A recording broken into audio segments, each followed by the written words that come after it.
to start and cut the shape out on the blade, and it's extremely hard to cut because this tool steel is solid. So a bit of perseverance with the grinder. So tool steel contains a certain amount of carbon. That's what gives it the blade its hardness. And you'll buy a lot of crevice tools that are just bend and buckle because they're just mild steel. They contain low carbon. So this old Billhook contains high carbon, makes for a strong crevice tool. It may snap in the end, but it will take some abuse. You'll be able to lever stones out with it as well as scraping dirt.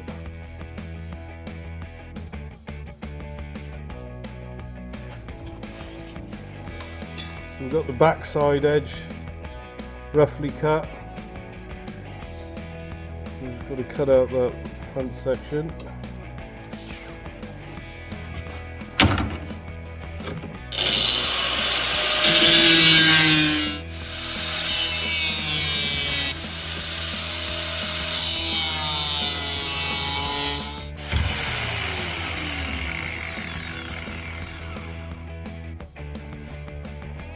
Just cut it out bit by bit.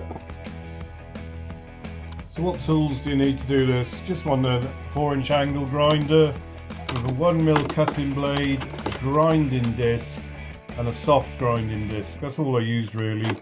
And a piece of sandpaper. I did use the wire wheel on the grinder as well, on the bench grinder. You could put a wire wheel on your 4-inch grinder too if you want. So it's pretty straightforward. Once you cut the shape out on your old Billhook, you just cutting it out with the angle grinder and do it in small sections. That inside bend on that crevice tool is the hardest part to cut out. We just have to make a series of smaller cuts. That's how I did it anyway. Just keep breaking the bits off with a pair of pliers until you get your shape there, and then you can finish it up with a grinder.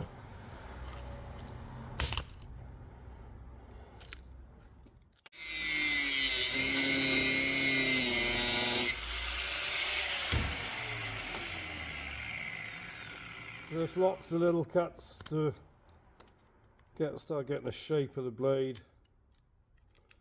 Just keep chopping in and breaking them off.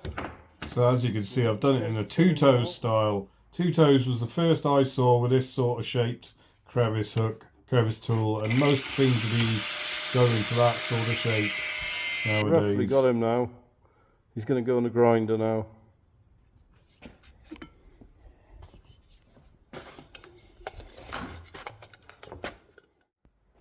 Now, because this is a high carbon steel tool, you could heat treat it if you desired. So you could heat it up cherry red and quench it in oil, or let it cool down naturally. I wouldn't water quench it, make it far too brittle.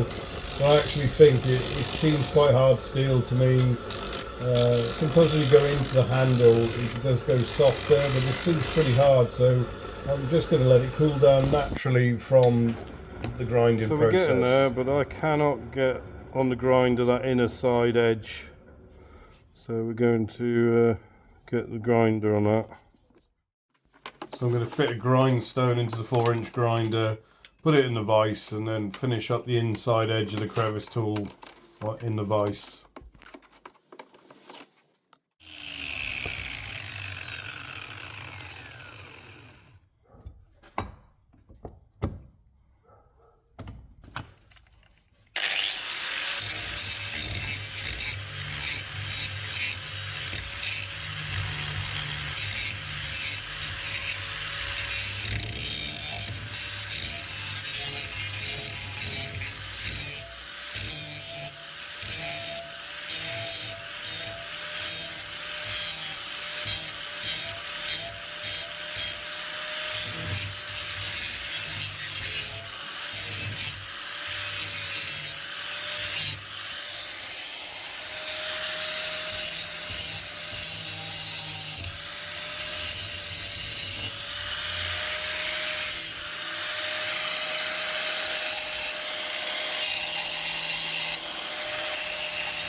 So I've now got a soft flat disc on the grinder, which is making the finish to the blade. It's not sharp or anything apart from the point.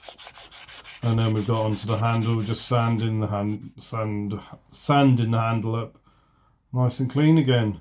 A little bump there, so get the grinder out, finish that up a bit. I mean, I could spend ages on the finish of it, make it a lot more cosmetic, but I got it to a stage where I was happy with it. Feels good in the hand. If you notice, that handle has been put on the wrong way around at some point, and if you check out the last picture, I do reverse it the correct way. And this tool feels so good in your hand, I can't wait to try it out. And that's it, the finished article. Hope you enjoyed watching me make that.